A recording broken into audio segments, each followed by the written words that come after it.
Alright, y'all, I wanted to do a quick video on flint and steel fire starting. There's several different people like to have their own different variations of this. Here's my kit. It comes in it's a brass tin. I've got a piece of some kind of rock that sparks in here. I've got a striker made by a friend of mine. It's an old file that was shaped and like this. Now here's one of the differences. I tend to like to pinch the striker like this. Some people have the big C strikers where they like to stick their knuckles through.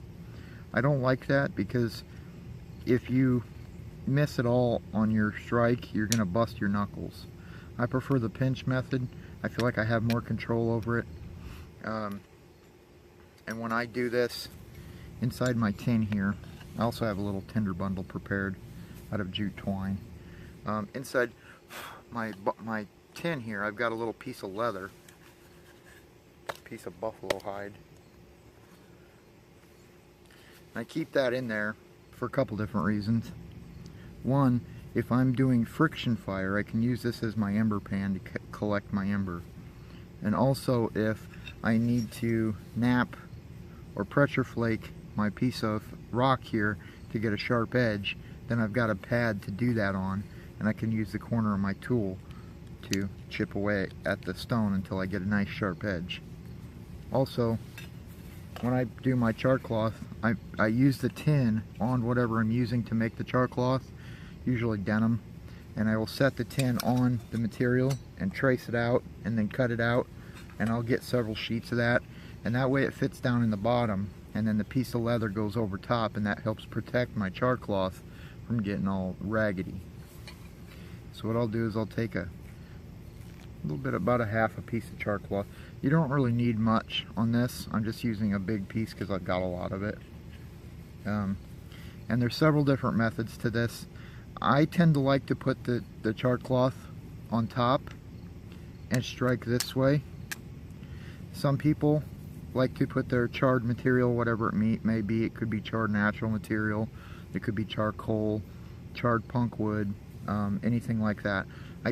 Some people like to put their material down, hold their striker in their offhand, hold that steady, and strike with the rock, throwing the sparks downwards into their char cloth.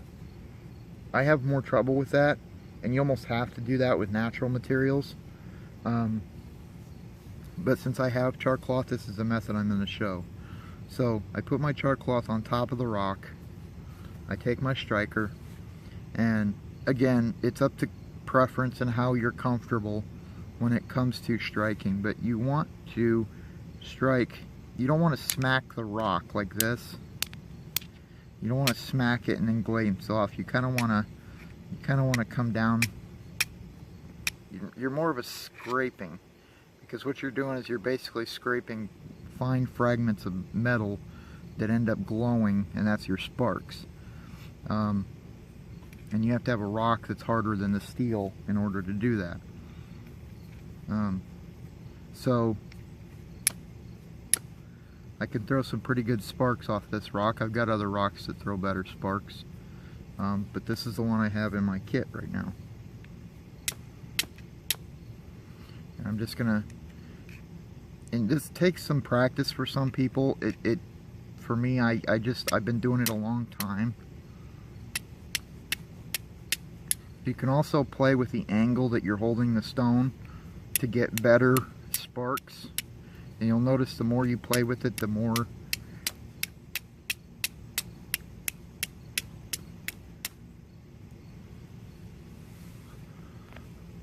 so I caught a spark on here, which is all you're really trying to do, is catch a spark onto the char cloth, and then it'll sit here and glow like this. So then I take that and I put that into my tinder bundle. Again, this is really too much char cloth, especially just for a little demonstration.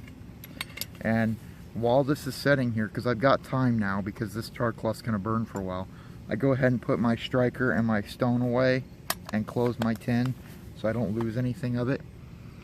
And I treat anytime I have to blow anything into a flame, whether it be char cloth or an ember from a bow drill or a hand drill or whatever, I treat it like an infant. And at first you want to start off real soft and real gentle. And the more smoke you see, the harder you blow.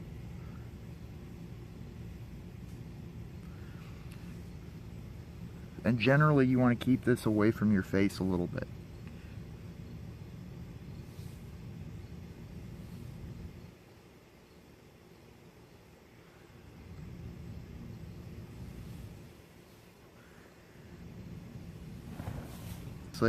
To start the actual fire, you would want shavings and kindling and things like that. You can keep your flint steel tin in an Altoids tin or anything you want, just a bag. I just happen to have this brass tin and I really like it. A couple other things, you may want to keep some jute twine in here. If you're just starting out with flint and steel, I recommend carrying a good hank of jute twine, because that's basically what I shredded up to make that tinder bundle there. Trying to think what else. Don't get discouraged. It does take some practice, but once you get it, it'll feel really good. You can get just about any type of striker. You can pretty much make a flint and steel kit. If you have an old ratty file in your toolbox or whatever, you can take that file and break a chunk out of it, stick it in a vise and snap a chunk off, and that file is already good enough to strike with. It's even better if you don't have the teeth on the side right here, but if you do, it's no big deal. And then go out to a creek bed or an old gravel road, somewhere that has big chunks of gravel and rock, and just pick up pieces of, because this is all this is a piece of file that's been bent. You can't really bend a file unless it's heated up, because the files are pretty brittle, but they will strike a stone really good. But yeah, go out to a creek bed is a good place to find stones, or like if you're in your area, they have chert rock gravel roads. Chert in my area is usually white, but you can get it, you can buy it kits online, but it's really easy just to take an old file, snap it off, and then go find a rock and just keep picking rocks up until you find one that throws sparks, and you pretty much got flint and steel. Then the only other part you have to do is you don't have to have a piece of leather in your kit. I just like that. The only other part you have to do is have some char cloth, and you don't have to have char cloth. That's just the easiest way of doing it. And my favorite material for char cloth, a lot of people use old t-shirts or old rags and stuff like that. My favorite material for char cloth is denim, particularly the seams and the hems on your old jeans that don't fit no more or too ratty to wear. Any of the hems where they sewed it, that's nice and double layered thick. But any of the denim material, it's got to be 100% cotton. Another thing I really like is lamp wick that you can get at most hardware stores. That works really good.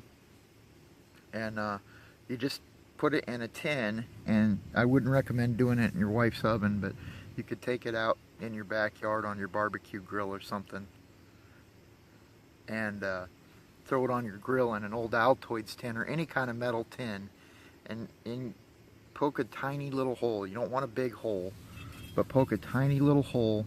Altoids tins, you really don't have to poke a hole, because the hinges have let enough air out.